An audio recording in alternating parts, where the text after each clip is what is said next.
ગારો એની કળા તરો નહીં પાર તારા દેહમાં એની કળા જો એ શ્વાસ ઉશ્વાસ એ લે એ તું રોટલા ખાય છાશ ખાય શાક ખાય જે ખાય તે એને પચાવી ચઠણમાં વલોવે. જો આપણે વલોણ જોયું પણ વલોણ એવી ગરમી છે ને કે જેમ ચૂલા ઉપર તમારું શાક બની જાય છે ને એમ આ જઠરમાં એટલી બધી ગરમી પરમાત્માએ આપેલી છે કે એ તમે ખાધેલું છે ને એ ઓગળી જાય છે. જુઓ એમાંથી લોહી બને છે. એ લોહીનો બનાવનારો એ લોહી પાછું હૃદયમાં જાય, હૃદયમાં પાછું પમ્પિંગ થાય, પમ્પિંગ થયા પછી પાછું ધમની દ્વારા શરીરના દરેક ભાગમાં જાય અને જ્યાં ગરમ થાય પાછું જોયું એને કુદરતી એવું બનાવીએ કે એના અવયવ બનાવ્યો છે વાલ્વ. એ વાલ્વ ખુલી જાય સીધું શીરામાં આવે, શીરા નામની નાડી, એ નાડીમાંથી પાછું હૃદયમાં ઠેઠ પમ્પિંગ થાય. જો એની રચના તો જુઓ, એની કળા તનો નહીં તારે તમે ગળાથી ઉતર્યા પછી તમારો કોઈ હક છે નહીં. જો કામ કેવા મજા ને નાના મારા કાન એ તો સાંભળે દઈને ધ્યાન યાતે કેવી અજબ જેવી વાત કે નાના કામ કેવું આપણે આમ કોઈ ગાળ બોલ્યું છે આપણે પાડોશી માથા કુટો જો ગાળ બોલ્યું ને તો યાદ હા એ યાદ તું કે આપણે ભાઈ કાન એવા ધ્યાન દઈને સાંભળનાર હે. નાની મારી આગે જોતે કાગ કાગ આતે કેવી અજબ જેવી વાત છે. તમે જો પરમાત્માની રચના એમાં કડીઓ ઘટમાં જ બેઠો સાહેબ કે દૂરથી આવ્યો એ કડિયા એ મસ્ત મજાનું આપણું શરીર બનાવી દેજો કેવા રૂપાળા લાગીએ. એટલે એ કામણ ગારો પરમાત્મા જરાય છેટો નથી.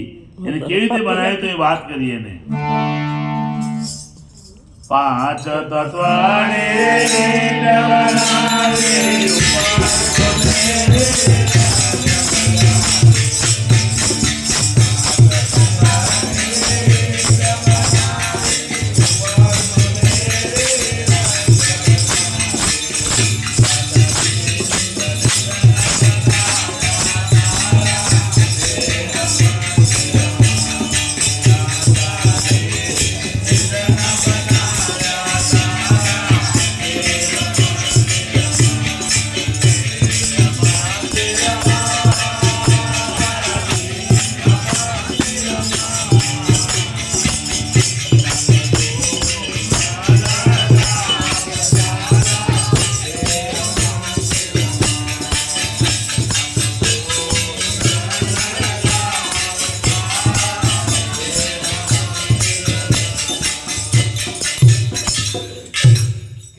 ઈંટ બનાવી ઉપર સોનેરી રંગ લગાવી. જો આ ઈંટ 5 તત્વની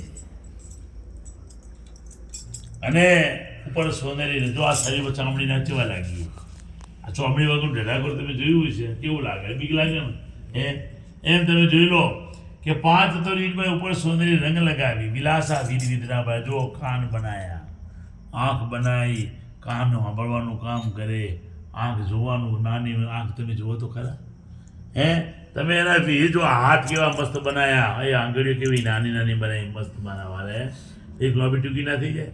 પણ એક કારીગર ભેળો જ છે સાહેબ, એને આપણામાં જરાય ભૂલ રાખી પણ આપણને દેહથી અભિમાન થઈ ગયું, એના મૂળ માલિકને ઓળખ્યો નહીં. એટલા માટે મહાપુરુષો કે જેને બનાવી એને ઓળખવા લ્યા સમજ્યા. એ અને નૂરતે સુરતે નીરખો એ અના ગગના રાગે પરકો હેરા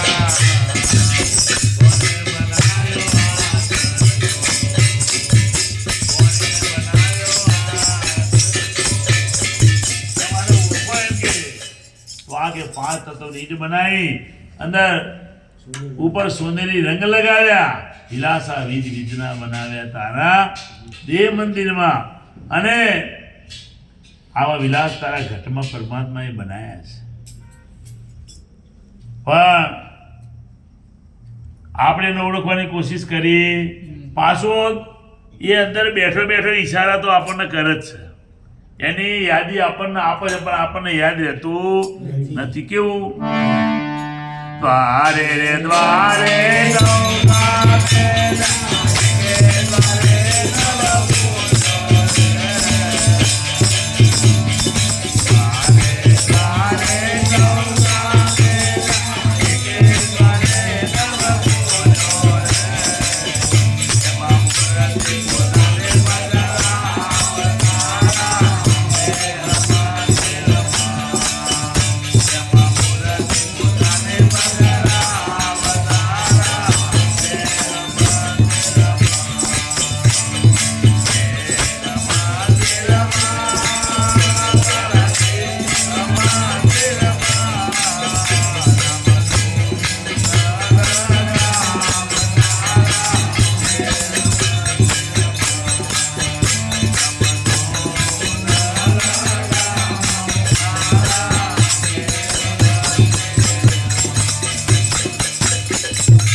રચના જુઓ. આંખ છે જોવાનું સાધન છે. આંખ જોઈ શકે, જો આંખ જોઈ શકતો તો અંતરાને દેખાવું જોઈએ, કઈ એને આંખો દેવી નહીં હોય. બરાબર. આંખ ફક્ત જોવાનું સાધન છે, જોનાર વસ્તુ કોઈક જુદી છે. અહીં મીરા કે એ તું જ જોઈ રહ્યો, પણ જે જુઓ છે ને તું ઓળખી જા, પણ આપણે એને કોઈથી કોશિશ કરી. પછી કાન છે સાંભળવાનું સાધન છે. કાન સાંભળી ના શકે, સાંભળનાર વસ્તુ કોઈ અંદર જુદી છે. માટે મહાપુરુષ કે દ્વારે દ્વારે ટવકા મૂલે, એક એક દ્વારે તને ઓળખવા માટે એક એક દ્વારે ટવકા મૂકેલા. હું છું પણ આપણે જોતા નથી. દ્વારે દ્વારે ટવકા મૂક્યા, એક એક દ્વાર ન ભૂલ્યો, તેમાં મૂર્તિ પોતાની પધરાવ. તારા દેહ મંદિરમાં એમાં હું કોણ છે ઓળખી જાય તારો ભેડો પાર. એટલા માટે સંતો સદગુરુની જરૂર હોય સાહેબ. અને સંતો મહાપુરુષો આવા પુરુષો આપણને ઈશ્વર તરફ લઈ જાય. કારણ કે તારા ઘટમાં જ પરમ તત્વ છે, દૂર છે નહીં. જેને જેને ઘટમાં ભગવાન મળે જુઓ, આ ઘટમાં જેને મીરાબાઈને ઘટમાં જ મળ્યો તમે જુઓ, તમે નરસિંહ મહેતાને જુઓ, આ બધાના ઘટમાં જ ભગવાન મળ્યો, જરાય દૂર છે નહીં. હવે તમે ઘટમાં ભગવાન રહેતો તમે ખોટું કરશો નહીં જોડતો હોય. તમે ખોટું કર જોડતો જશે ને, જો આટલું બધી ખબર રાખતો હોય તો ખોટું કરી ભગવાનને ખબર નહીં કે આ ભજનમાં નહીં આવતો અને બીજે બે લઈને ખબર નહીં પડતી હોય સાહેબ. એટલે મહાપુરુષો કે પરમાત્માથી ડરજો, ભલે આપણે ગમે તેવા હોઈએ, પણ એક દી સાહેબો સબકો બોલાવશે, લેખા લેશે રહી તલકો, એ સાહેબજી મુજે ડરતો લાગ્યો એક. બરાબર. કારણ કે આ કાયાનું વિમાન ના કરતા, કારણ કે આ કાયા માટી કેરો મણકો, એને ફૂટતો ના લાગે રણકો. યાદ રાખજો કબીર સાહેબ કે સમય જશે માટે ભજન તમે કરી દો. તો મહાપુરુષો સૌની ઉપર જ્યાં કે તું જો આ બધા તું જોવા તો છે શું હકીકતે. જેને રે જેને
મહાપુરુષો કહે છે કે બોલે બીજો નથી પરમેશ્વર છે પોતે. અજ્ઞાની બોલ્યો આંધળો કે હલકો જઈને. અહીંયા જીવન સાહેબ બોલ્યા, બોલે બોલાવે સબગટ, બોલે સબગટમાં રામ જીવો સમાય, જ્યાં જેવો ત્યાં તેવો ત્યાં ઠીક કરીને થાણા.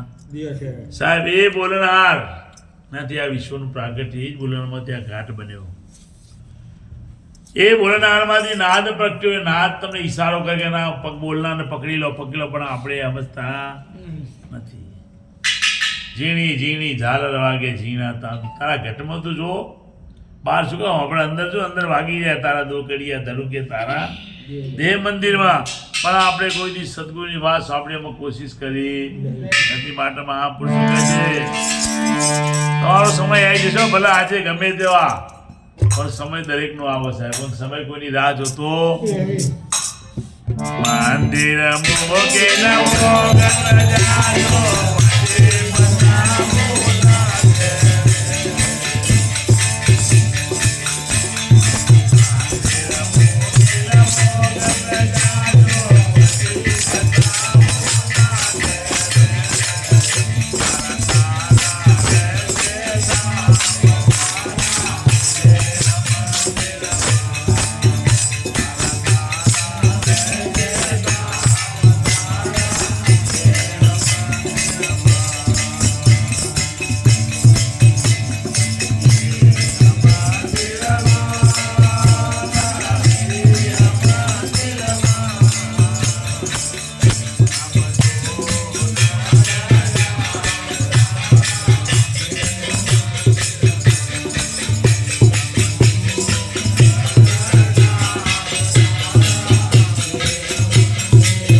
મંદિર મૂક્યા, મંદિર સાહેબ એક દી મૂકીને જવું પડશે તમારે, એમાં કોઈ બેમત છે?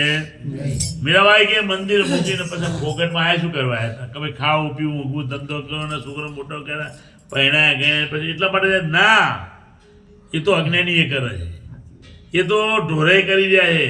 પણ માનવ જેવો જન્મ મળ્યો આપણને, આવો માનવ જેવો જન્મ મળ્યો ઈશ્વર દર્શન માટે મળ્યો. મનુ જન્મ જો ઈશ્વર દર્શન નહીં થાય ને તો આ ફેરો ભોગટ જ છે. પછી છેલ્લા 9 શ્વાસ આવે ને પછી ગુરુ લઈ થઈ ગયા પછી તમારા ગુરુમાં મને કઈ યાદ આવે ચોથી યાદ આવે બધી ગુરુભાઈ બેઠોની યાદ ચોથી આવે ભાઈ ગુરુભાઈ ગયા ના હોય, ગુરુભાઈ બેઠો ના હોય, ગુરુની વાત સ્વીકારી ના હોય, બરાબર. અને કદાચ કોઈ ગુરુ કર્યા છે ને પણ છેલ્લે યાદ આવશે ને તો છેલ્લા 9 શ્વાસમાં એનું કામ સફળ થઈ જશે. એમ ગુરુ મહાપુરુષોનો આશીર્વાદ છે. એટલે મહાપુરુષો કહે છે કે મંદિર મૂકીને ભોગવી જશે પછી પસ્તાવો થશે. એ તારા થાલા રહેશે ઠામ તારા, જે કામ કરવા તું આવ્યો હતો ને એ કામ તું કરી શકતો.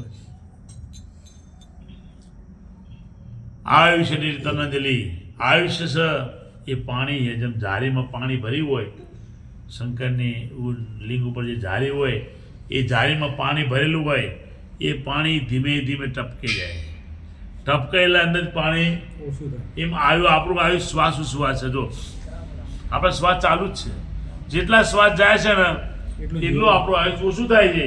એટલે મહાપુરુષ કહે આયુષ્યની તનંજલિ ટપકત શ્વાસ ઉશ્વાસ, એ ભજન બિન જાત હૈ અવસરી સર, આ તારો અવસર ભજન માટે મહાપુરુષો કહે છે કે મને પરમાત્મા મળ્યા.